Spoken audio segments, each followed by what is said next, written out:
اپنی نسل کو حضور علیہ السلام اور آقا کریم علیہ السلام کی محبت کی تخم ریزی کے لیے حضور علیہ السلام کے فضائل و مناقب بیان کریں۔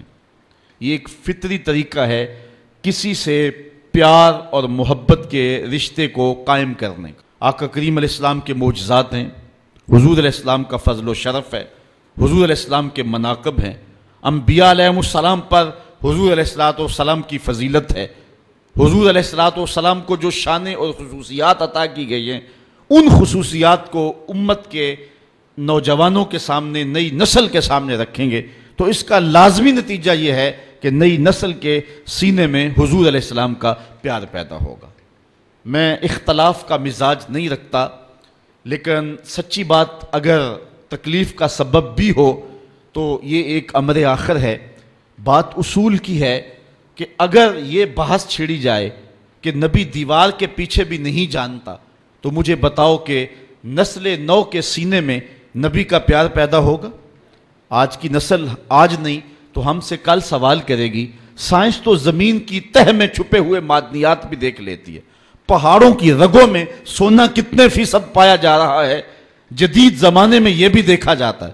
سمندر کی تہ میں موتی اور گھونگے کس سائز میں ہیں تو جدید سائنس سے یہ بھی ممکن ہو گیا ہے کہ اس سائز کو بھی دیکھ لیا جاتا ہے، معدنیات کہاں اور کتنے پائے جاتے ہیں۔ یہ ایک انسانی عروج ہے اور انسانی بانکپن ہے جب انسانی نظر کا کمال اور انسانی دوربین کی رسائی پہاڑوں کی رگوں تک ہو گئی ہے اور زمین کی تہوں تک انسان پہنچ گیا ہے تو کیا نبی دیوار کے پیچھے بھی نہیں جانتا؟ یہ بے بسی کی کہانی نہیں ہے تو اور کیا ہے؟ نئی نسل کو بتانا پڑے گا۔ یہ کسی نے اپنے دور میں اندھیرے میں بیٹھ کے لکھ دیا، حقیقت ایسی نہیں ہے۔ نبی تو نبی رہا، نبی کا غلام حضرت عمر منبر پہ بیٹھا ہے، نہاوند میں جنگ ہو رہی ہے، 1 مہینے کی مسافت ہے، حضرت ساریہ امیر لشکر ہیں، راستے میں دیوار کیا کئی پہاڑ کھڑے ہیں، حضرت ساریہ آگے بڑھ کے جوش میں حملہ کرنے لگے، دشمن پیچھے سے آ کے جو ہے وہ حملہ آور ہونے لگا، حضرت عمر خطبہ دے رہے تھے، رہا نہ گیا، یہیں سے بولے یا ساریہ الجبل، اے ساریہ پہاڑ کو نہیں چھوڑنا، یہ شان ہے خدمتگاروں کی، سرکار کا عالم کیا ہوگا۔ یہ تو نبی کے غلام کی نگاہوں کا عالم ہے کہ وہ پہاڑوں کے پیچھے دیکھ رہا ہے، تو جو نبی ہے اس کی شان کا عالم کیا ہوگا۔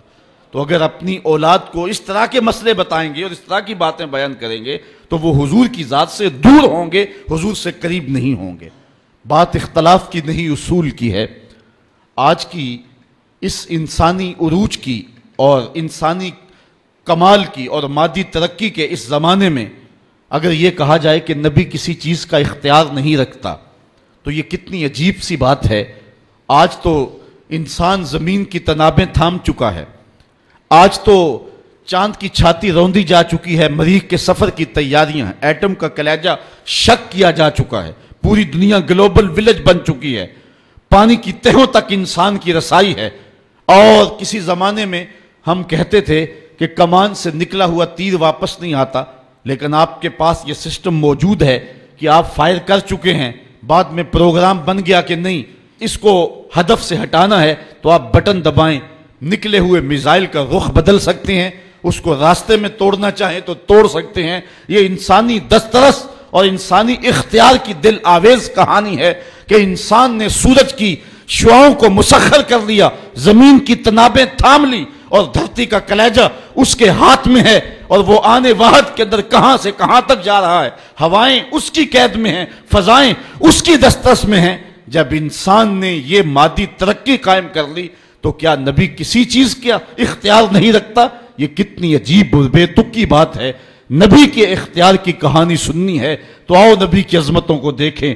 نبی انگلی اٹھائے چاند کے ٹکڑے ہو جائیں، سورج پلٹ کے اثر کے وقت پہ آ جائے، اور سڑیاں کو جوراں اگا جان دائے، اور پتھراں نو کلمے پڑھا جان دائے، قطرے کو سمندر ذرے کو ستارہ کرتے ہیں، کونین کو خم آ جاتا ہے جب زلف سمارا کرتے ہیں۔ آج انسانی دسترس اور اختیار کی کہانی کی دل آویزیاں یہ ہیں کہ کمان سے نکلے ہوئے تیروں کے رخ موڑے جا رہے ہیں اور میزائلوں کے راستے اور ہدف تبدیل کیے جا رہے ہیں۔ آؤ حضور کی دہلیز پہ دستک دیتے ہیں۔ حضرت عبداللہ ابن عباس روایت کرتے ہیں، باب المعجزات مشکات اٹھائیں، فرماتے ہیں کہ ایک شخص حضور کی خدمت میں حاضر ہوتا ہے، وہ بدو عرض کرتا ہے کہ حضور اگر حاضل از یہ کھجور کا پکا ہوا خوشہ آپ اس کو اشارہ کریں اور یہ ٹوٹ کے آپ کی جھولی میں آ گرے تو میں آپ کو اللہ کا نبی مان لوں گا۔ حضور نے فرمایا تب تم مان لو گے؟ اس نے کہا انکار کی گنجائش نہیں رہے گی۔ حضور اشارہ کرتے ہیں، گچھا ٹوٹ کے جھولی میں آ گرتا ہے، ادھر گچھا پہنچتا ہے، ادھر اس کے لبوں پہ کلمہ جاری ہو جاتا ہے۔ اب آقا کریم ان کھجوروں کو بانٹ بھی سکتے تھے، اس شخص کے ایمان لانے کی خوشی میں شیرینی بٹ جاتی اور قیامت تک ان لوگوں کے لیے افتخار ہوتا، فخر ہوتا کہ کچھ صحابہ نے معجزے کی کھجوریں کھائی ہیں۔ لیکن آقا کریم علیہ السلام جانتے تھے قیامت کے قرب میں تیروں کے رخ موڑے جائیں گے اور انسانی کمال اور اختیار کی کہانی یوں دل آویز ہوگی۔ آقا نے وہ کھجوریں بانٹی نہیں بلکہ اس پکے ہوئے کھجوروں کے خوشے سے مخاطب ہو کے کہا تجھے جس کام کے لیے بلایا وہ تو ہو گیا، اب واپس جا کے شاخ سے جڑ بھی جا۔ صرف اتارنا نہیں جانتے، ان کو واپس جوڑنا بھی جانتے، چاند کے ٹکڑے ہی نہیں کرنا جانتے، اصلی حالت کے اندر ان کو پلٹانا بھی جانتے ہیں۔ یہ نبی کے اختیار کی دل آویز کہانی ہے۔ تو نئی نسل کو وہ باتیں نہ سنائیں کہ جن سے نئی نسل دور ہو، بلکہ آج کی سائنس بہت عروج اور بہت ترقی کر چکی ہے، لیکن جو عروج میرے رسول نے پایا ہے یہ سائنس اور یہ مادی ترقی اس کی گرد کو بھی نہیں چھو سکتی۔ آج دنیا چاند پہ جا کے فخر کر رہی ہے، میرا نبی چاند کو قدموں میں بلا کر بھی فخر نہیں کر رہا۔ اور پھر معراج کی شب میرے رسول وہاں پہنچے ہیں جہاں کسی کا تصور بھی نہیں پہنچا۔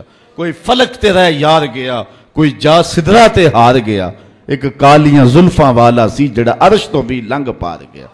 کوئی حد ہے ان کے عروج کی بلغل اولاب کمال ہی۔ یہاں امام احمد رضا کا اسلوب دیکھیے، خرد سے کہہ دو کہ سر جھکا لے، گماں سے گزرے گزرنے والے، یہاں خود پڑے ہیں جہت کو لالے، کوئی کیا بتائے کدھر گئے تھے، کوئی حد ہے ان کے عروج کی بلغل اولاب کمال ہی۔ تو نسل نو کو حضور کا پیار دینے کے لیے آقا کریم کے فضائل و مناقب بیان کرنے پڑیں گے۔ ایک اور ذریعہ یہ ہے کہ اپنی نئی نسل کو حضور علیہ السلام کی سیرت بیان کریں، اور اس کا لازمی نتیجہ یہ ہے کہ ان کے دل میں حضور علیہ السلام کے لیے، صاحب سیرت کے لیے پیار کے جذبے پیدا ہوں گے۔ آقا کریم علیہ السلام کو جو حسن صورت دیا گیا ہے اس کا جواب نہیں ہے، لیکن جو حسن سیرت دیا گیا ہے اس کا بھی جواب نہیں ہے۔ اللہ تعالیٰ جل شانہ نے اپنے محبوب کے خلق کی خود تعریف کرتے ہوئے فرمایا وَإِنَّكَ لَعَلَىٰ خُلُقٍ عَظِيمٍ، محبوب تو عظیم خلق کا مالک ہے۔ تو جس کے خلق کو رب نے بھی عظیم کہا ہے وہ سیرت کے کس اونچے درجے پہ گامزن ہوگا۔ اس لیے اپنی نئی نسل کو اس عنوان کے ساتھ آگاہی دے کر کے اپنی نئی نسل کو حضور کی محبت کی طرف بلایا جائے گا۔